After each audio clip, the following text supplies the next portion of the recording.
what's good, y'all? Welcome to my review for The Invisible Man, the 2020 reboot, remake, reimagining, whatever you want to call it, of course, Universal's original classic monster from the 30s, which was, of course, was based off a novel. Now, this was a movie that I was super excited for ever since I saw the trailer. Now, you guys know me. I fucking love horror. You guys know it's probably like my favorite genre of film. I would probably go to horror. I fucking love horror films. Y'all know how much I love movies like Hereditary. Y'all know how much I love the Halloween. You guys know how much I love slasher movies. I did a whole top 10 list on my top 10 favorite horror movies. You guys gotta check it out. If I remember, I'll put it up in the icons above. So you guys know I know hell, even on my top 10 most anticipated movies list, which, yes, it's still gonna come out. I know a lot of movies have gotten, delayed and shit, but I'm still gonna release it because I filmed it. I might as well upload it. I'll probably begin working on it next week because I've been busy with some schoolwork this week. So I'll probably do that one next week, and hopefully that video will be up by the end of next week.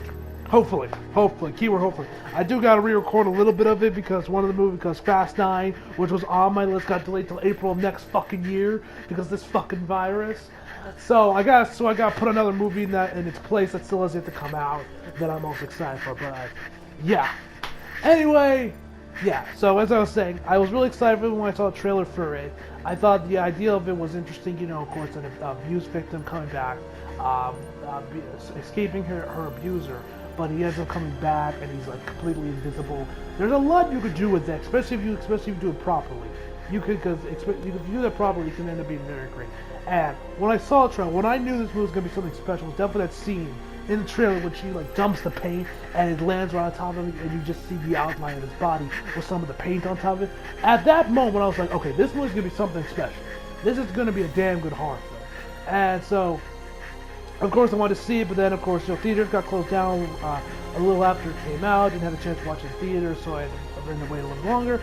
And then I was able to finally watch it on demand. After I saw Bloodshot, I got a funny story for y'all.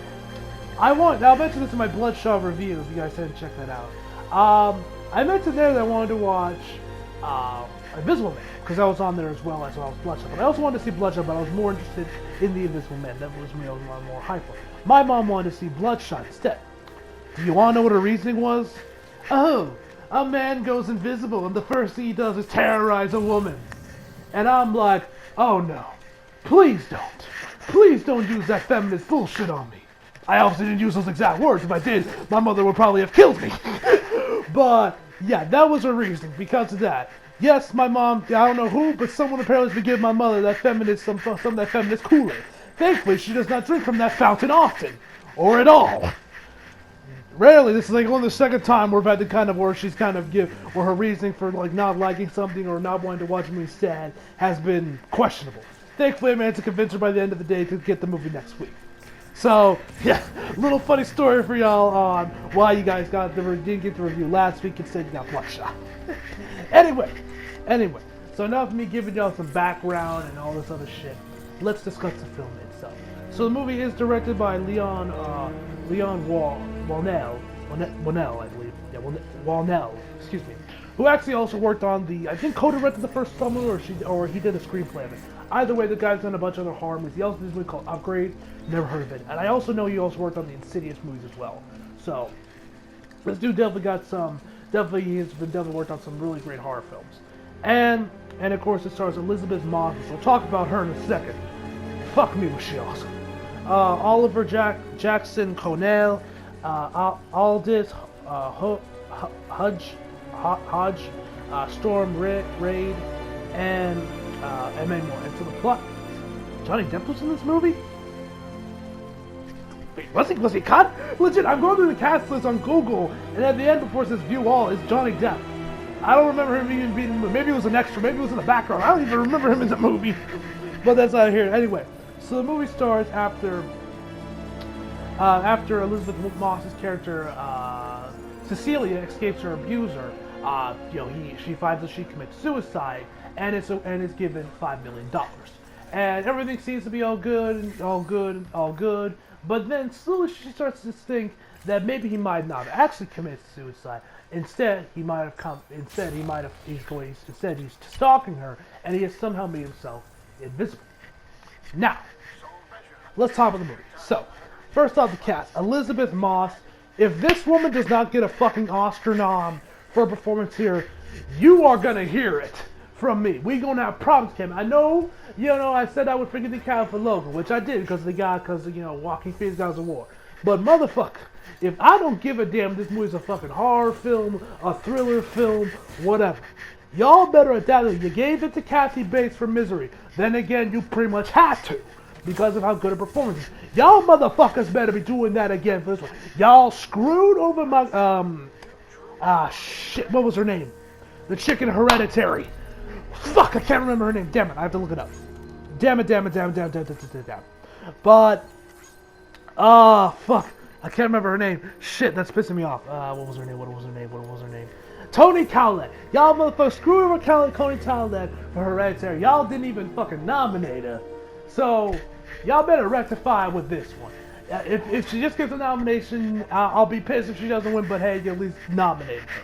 So you won't hear me complain too much, if that's the case. But yeah, she was absolutely fucking fantastic. And that gives a lot to her performance because, pretty much because of her abuser, what was his name? Griffith, because Griffith is, invisible now, she's pretty much just screaming into the air at this point. And she manages to sell it to where you believe her and you feel sorry for her when she's doing, and with her, of course, her being a victim of domestic abuse and being an abusive relationship, you can kind of feel for her. And like I said, her performance with her, like, you can feel for her, but you can also understand why some of the other characters aren't going to believe her. It's just like, hey, I'm being stalked by an invisible man. You get that. She sometimes looks crazy, and you're like, oh, no, but overall, man. And like, there's this one scene where she's just sitting cross-legged, just pretty much talking at the door because she thinks he's there. And it's just such a great scene, man. And there's so many other scenes where she's just like, where are you? And where she's just pretty much having to sell everything by herself. It was like watching John Cena when he had to sell his deal with The Undertaker for WrestleMania 34, I think it was, where he presented all himself. Bray Wyatt also did something similar for his at WrestleMania 31. And both of them were great. So, yeah. So, major props to her performance. She was definitely the highlight of the film. Oliver Jackson, he was really good as well. And Aldous Hodge and Storm Reid, they were both great. The cast overall was fantastic for me, but definitely Elizabeth Moss was definitely the highlight of the film. She was fantastic. One other thing I gotta give huge props for is the direction of this movie and just the overall horror thriller backdrop of the movie. Now, because this movie's a horror movie, I mentioned I love horror movies and all that shit. But I love where it uses the power of suggestion throughout a lot of this film.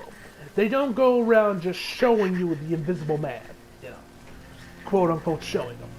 They show it's a lot of suggestions where like the camera might pan over to like a chair or a hallway or a door, and while you cannot see something, the director is kind of suggesting that he might be there, but you don't know if he's actually there.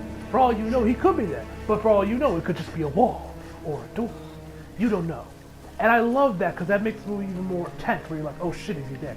Like there's this one scene where she's cooking breakfast, and while she's there, she's cooking breakfast, she goes off the frame. And the camera follows her as she goes up, but after she kind of like leaves the kitchen area, it just stops right there, and the camera just lingers there as the pan is slowly burning. And you're wondering, oh shit, is he there? Is he right there? And there's also this other part where her and the two people that she's staying at after she managed to escape her meal, which will top of the opening in a minute. The camera kind of like goes back into like this hallway that's like about 20 or so feet away from them, and it just kind of moves forward slowly, and you can see them celebrate in the background, obviously suggesting that he could be there, watching them. And I just love that. Like, this movie reminds me a lot of another horror film that some of you guys might remember, The Babadook, which also used the power of suggestion to its advantage as well as the first Paranormal Activity, which I don't think I've seen a couple of them, but I don't think I've seen the first. That also used the power of suggestion very well. And like I mentioned before, it adds so much more to the movie where it's just suggested rather than just blatantly shown, because you can't see it. You don't know if it's actually there, or you're just paranoid, just slowly going crazy. I love that about this film. And like I mentioned before, the use of the power of suggestion would switching the camera into like a chair or a wall, or just somewhere else where it suggests that he's there, watch it. When, you know, for all you know, for all you know, it could just be an empty chair. But you don't know because it's invisible. I love that. What are some other stuff? Like I mentioned before, the cinematography was great because of, you know, the power of suggestion was there. The direction was great for the reasons I mentioned earlier. The soundtrack was really good for this film. And, what else? I already mentioned the acting, and yeah, man, like I mentioned before, I really did the performances. The movie was paced beautifully. And oh, I got time for this. The movie has expert pacing with almost with excellent tension. You are pretty much always at the edge of your seat, pretty much for the most, if not the entire film, because like I mentioned before, the man's invisible. You don't know if he's there in this and third. But one thing I loved about this movie is just the opening, like the opening of the film, which is her actually escaping Griffin. And I love it. The movie starts with tense, and you're like, oh shit, you're on your edge of your seat, you're gripping your chair, and you're like, oh shit, she's gonna make it out there. As she's slowly checking to make sure if he's actually still asleep when trying to make her escape. But then after she's like, Griffin? And she sees that she's asleep. She's slowly making her way out there, and you're just like, oh shit, is he gonna make it? Is the guy gonna wake up? The movie starts off tense, and it never lets its chokehold on you, practically, especially during like the second act and the third act when shit gets crazy. And yeah, man, like I mentioned before, this movie is just it's definitely one of the best horror movies I've seen in like probably the last couple of years. I wouldn't say this is as good as something like Hereditary or movies on like that caliber, but fuck me if I'm not gonna say who's better. This is definitely one from like the big studios, like, you know, Universal and stuff. This is definitely one of the best horror movies I've seen from them in a bit. This movie once again was fuck it. I cannot praise this movie enough. This movie was fucking amazing, man. Absolutely. Now, let me get into some of the cons before I end up the video. Because yes, I had like some small nitpicks, but nothing major. And it kind of goes down with some plot holes in me where you're like, with like transportation, where a character kind of where you're kind of wondering like how'd he get there, what happened, how'd he get there, which, you know, I mean, it's movie logic, it's a horror movie, you know, horror movies are known for their logic, but you're still kind of just sitting there thinking like, how did you even get here? Like, how did you even do that? And there's also this other scene in a restaurant where you're like, one security camera. There's even one security camera around here. This kind of ends the movie, but at the same time, you're like, it kind of has to happen. Like the movies where like you're kind of like questioning its logic with like the invisible, with like security cameras and stuff. They're so small and far between. You're probably not even gonna notice them or even really care. You'll probably have them in your back of your mind, like, how do you even get there? Or realistically, are there no cameras in this restaurant? But yeah. And there's also some straight up Mjolnir shit in there, which I kind of thought was kind of humorous and a little bit dirt, also, which I was like, damn, that's like some straight up Mjolnir type shit. But besides that, man, this movie is definitely fantastic. If y'all love horror movies, I recommend this movie. If you guys were fans of the first Paranormal Activity movie, if y'all were fans of movies like The Babadook or Hereditary or other horror movies that really rely on like more of the power of suggestion rather than just trying to like scare you with like jump scares or something, I highly recommend you guys check out The Invisible Man. Whether you guys can check it out in your theaters if it's still open, or you pick it up on demand from like Amazon or whatever, I recommend you guys check out this movie. And yeah, man, like I mentioned before, this movie was fucking awesome. It was paced brilliantly. The movie was tense throughout. I was always at the edge of my seat. The acting is fucking fantastic. It was definitely some of the best I've ever seen from a horror movie since honestly Hereditary. And yeah, man, like, I can't praise this movie enough. I definitely recommend y'all go check out and see if you guys can. If you haven't already, watch this movie. If y'all are looking for something to watch over the weekend with this fucking pandemic going on, I recommend y'all check out The Invisible Man. And now if you want to have a good time in the theaters, maybe laugh at a movie that's got ludicrous, then you guys can go check out Bloodshot. But if y'all are just looking for a good old horror movie that you guys just want to really sink your teeth and just enjoy and get immersed in, I definitely recommend you guys check out The Invisible Man. So yeah, man, overall, I'm going to give this movie a 10 out of 10, man. Definitely you guys are going to see this in my top 10 movies list. If I can even fill a top 10 with this pandemic going, I don't even know if I'll even be able to watch 10 movies enough to fill a top 10 list. With everything getting delayed or canceled, with everything getting delayed and shit. It's crazy. But anyway, guys, hope y'all enjoyed the video. Like if you didn't, subscribe if you're new. Follow me on Instagram to reflect with some description box below. And as always, come back for more. See you guys next time. She's too bad.